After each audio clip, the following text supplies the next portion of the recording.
Hello students, आज हमारा topic है features of OPC. OPC means one person company. One person company refers to a company which has only one person as a member. इसमें only one person ही होता है as a member. वो अपनी private company start कर सकता है, या फिर हम कह सकते हैं प्राइवेट कंपनी, बस एक कंपनी, एक कॉर्पोरेट शीट मिल जाती है उससे। ये बेसिकली ओपीसी जो किस लिए बनाया हुआ है, जो सोल ट्रेडर्स जो हैं, सोल एंटरप्रेन्योर्स, उनको अनऑर्गेनाइज सेक्टर से ऑर्गेनाइज सेक्टर बनाने के लिए। या फिर अगर कोई चाहता है कि मुझे अपना जो सोल ट्रेडरशिप नहीं करना और मुझे अपनी कंपनी स्टार्ट करनी है, बट उसको सिर्फ सिंगल पर्सन ही चाहिए, वही सिर्फ डायरेक्टर हो, वही उसका मेन हेड हो, तो वो ओपीसी खोल सकता है। So the features is first, only one person required. Only one person is required and the register and the business is under his control. Status equal to a private company. जो OPC का जो status है वो एकदम equal होता है private company के लिए। उसके अंदर वही सेम डॉक्यूमेंटेशंस रिक्वायरमेंट होती है, वही सारे सर्टिफिकेट्स चाहिए होते हैं जो प्राइवेट कंपनी के लिए चाहिए होते हैं। Appointment of a nominee. इसमें क्या होता है कि ओनली वन पर्सन चलाता है कंपनी। अगर बाई चांस उस पर्सन की कुछ भी या डेथ हो जाती है, या फिर वो कंपनी को नहीं स्टार्ट कर पा रहा, या उसको कंटिन्यू नहीं रख पाता, तो वो अपनी तरफ से एक नॉमिनी इलेक्ट करता है, जो नेक्स्ट उसकी जो कंपनी हैंडल करता है। वो उसके घर का फैमिली मेम्बर भी हो सकता है या कोई और भी हो सकता है। ये जो नॉमिनी अपॉइंट करना ये सबसे इम्पॉर्टेंट एंड एसेंशियल पार्ट है। Joint holder.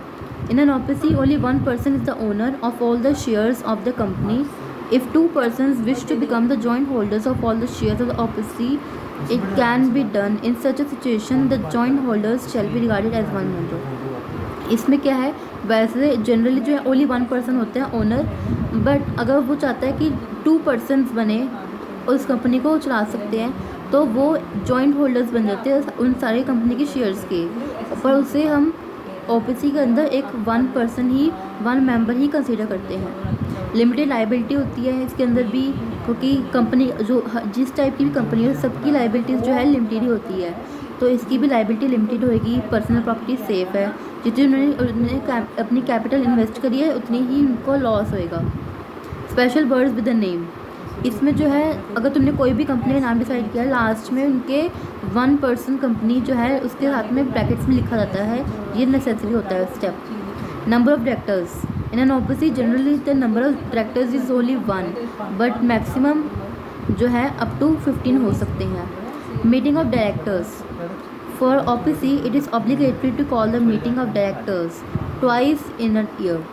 In an OPC, it is necessary to call the meetings of directors.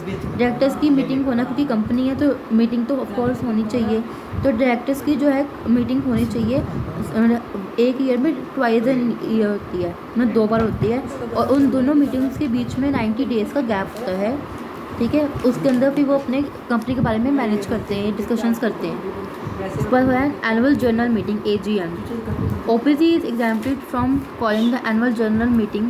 It is obligatory that the ordinary and special resolutions to be passed in AGM. इसमें जो है मतलब सबसे end of the year में annual general meeting होती है। वो कहाँ पे रिकॉर्ड होती है? In the minutes book. Perpetual succession, क्योंकि हमने नॉमिनी जो अपॉइंट कर रखा है तो वो उसकी कॉन्टिन्यूटी बनी रहेगी। अगर एक मेंबर चला जाता है तो दूसरा मेंबर आएगा। सेपरेट लीगल एंटिटी है, क्योंकि कंपनी है तो उसकी सेपरेट लीगल एंटिटी है। फर्म एंड और जो पर्सन दोनों अलग अलग है।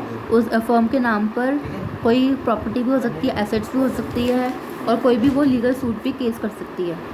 Thank you.